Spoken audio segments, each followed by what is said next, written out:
ہم مسلمانوں میں سے ہر ایک کی یہ خواہش ہے، نہ صرف بڑوں کی حتیٰ کہ بچوں کی بھی یہ خواہش ہے، طمع ہے کہ ہم سنت ابراہیمی کو زندہ کریں۔ اور عید الاضحیٰ کے موقع پر ہر مسلمان کی خواہش ہوتی ہے، کیونکہ اس عید کا نام ہی اضحیٰ سے موسوم ہے، جس کا مطلب ہے قربانی۔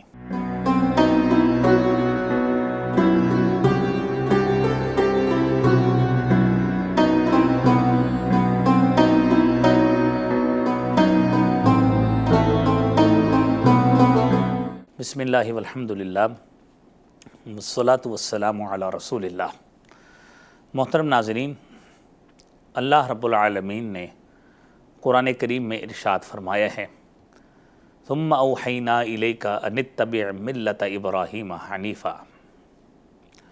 پھر ہم نے اے نبی صلی اللہ علیہ وسلم آپ کی طرف وحی کی، ان اتبع ملت ابراہیم حنیفا، کہ آپ ملت ابراہیم کی پیروی کریں جو کہ یک طرفہ ہے، یکسوئی والی ملت ہے، یعنی ملت سے مراد دین ہے۔ محترم ناظرین، ذی الحج کے یہ ایام ہیں اور ان ایام میں ہم مسلمانوں میں سے ہر ایک کی یہ خواہش ہے، نہ صرف بڑوں کی حتیٰ کہ بچوں کی بھی یہ خواہش ہے، طمع ہے کہ ہم سنت ابراہیمی کو زندہ کریں۔ اور عید الاضحیٰ کے موقع پر ہر مسلمان کی خواہش ہوتی ہے، کیونکہ اس عید کا نام ہی اضحیٰ سے موسوم ہے، جس کا مطلب ہے قربانی۔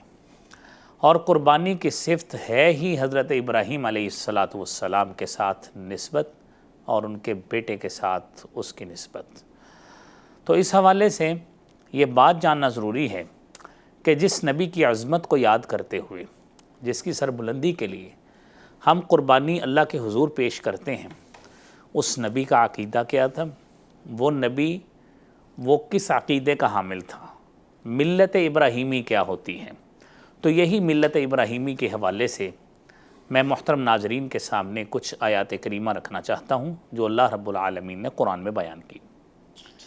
قرآن کریم میں اللہ رب العالمین نے فرمایا، ثم اوحینا الیک ان اتبع ملت ابراہیم حنیفا، کہ ہم نے آپ کی طرف وحی کی، ان اتبع ملت ابراہیم حنیفا، کہ آپ ابراہیم علیہ السلام کی ملت کی اور دین کی پیروی کریں جو یک طرفہ دین ہے، جو یکسوئی والا دین ہے۔ اس دین میں کسی شرک کی آمیزش نہیں ہے، اس دین میں نہ ثنویت کی گنجائش ہے، دو خداؤں کی گنجائش ہے، نہ ہی تثلیث کی گنجائش ہے جس کو ٹرینٹی کہتے ہیں، نہ ہی اس کی گنجائش ہے۔ حضرت ابراہیم علیہ السلام ایک سچے موحد تھے، توحید پرست تھے اور اللہ رب العالمین پر یقین رکھنے والے تھے۔ اور یہی وہ بات ہے جس بات کو اللہ رب العالمین نے حضور نبی کریم صلی اللہ علیہ وآلہ وسلم کے لیے بیان کیا کہ اے نبی، ہم نے آپ کی طرف وحی کی ہے، ان اتبع ملت ابراہیم حنیفہ، کہ آپ ابراہیم علیہ السلام کی ملت کی پیروی کریں۔ نبی کریم صلی اللہ علیہ وآلہ وسلم نے اپنا اعلان نبوت 40 سال پہ کیا ہے، جب آپ کی عمر مبارک 40 سال تھی۔ اور اس سے قبل آپ غار حرا میں جاتے تھے اور وہاں پہ غور و فکر کرتے تھے، اللہ رب العالمین کی عبادت میں مشغول رہتے تھے۔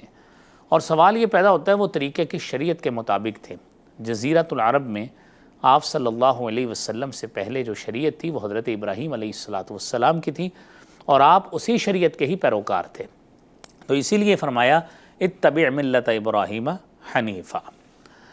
تو پھر اس کے ساتھ ساتھ حضرت ابراہیم علیہ السلام کے حوالے سے سورہ حج کی 78 نمبر آیت میں اللہ نے فرمایا، وجاہدوا فی اللہ حق جہادہ، اللہ کے راستے میں جہاد کرو جس طرح کہ جہاد کا حق ہے۔ هو اجتباکم، وہ اللہ وہ ذات ہے جس نے تمہیں چنا ہے۔ وما جعل علیکم فی الدین من حرج، اس ذات نے تمہارے لیے دین میں کوئی تنگی نہیں رکھی۔ ملت ابیکم ابراہیم، تمہارے باپ ابراہیم علیہ السلام کی ملت و دین اور شریعت ہے، اسی کو فالو کرو، اسی کو فالو کرو۔ اور هو سماکم المسلمین، اس نے ہی تمہارا نام مسلمان رکھا ہے۔ تو گویا ابراہیم علیہ السلام کی یہ کیفیت تھی کہ آپ کی ذات، آپ کی شخصیت ایک امت کی حیثیت رکھتی تھی، جس کو قرآن میں کہا گیا ان ابراہیم کان امتاً قانتا للہ حنیفا، کہ ابراہیم علیہ الصلوۃ والسلام ایک امت کی حیثیت رکھتے تھے۔ جو صفات ایک پوری امت میں ہو سکتی ہیں، جس طرح ہم ایکسپیکٹ کرتے ہیں کہ ایک قوم ملت کی صفت ایسی ہونی چاہیے، وہ تمام صفات وہ املگامیٹڈ تھیں ایک شخصیت میں جس کا نام ابراہیم علیہ الصلوۃ والسلام تھا۔ اور پھر قرآن کریم میں سورہ انعام کی 161 آیت میں فرمایا قل اننی ہدانی ربی الی صراط مستقیم۔ اے نبی صلی اللہ علیہ وسلم آپ فرما دیجئے اننی ہدانی ربی، بے شک میرے رب نے میری رہنمائی کی۔ کیا رہنمائی کی؟ کہ میں کیا کروں؟ کہ صراط مستقیم کی طرف میری رہنمائی کی۔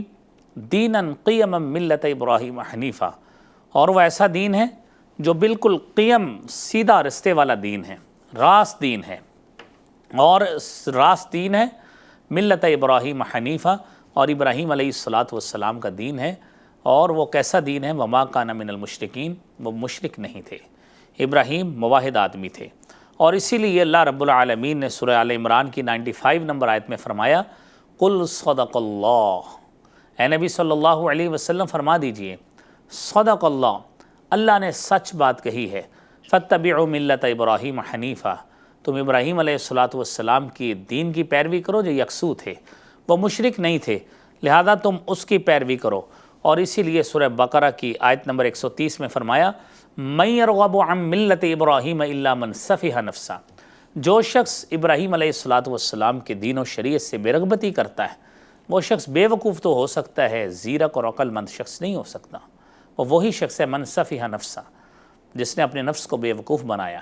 وَلَقَدِ اصْطَفَيْنَاهُ فِي الدُّنْيَا، ہم نے ابراہیم کو دنیا میں چنا تھا، إِنَّهُ فِي الْآخِرَةِ لَمِنَ الصَّالِحِينَ، وہ تو آخرت میں بھی صالحین میں سے ہوگا۔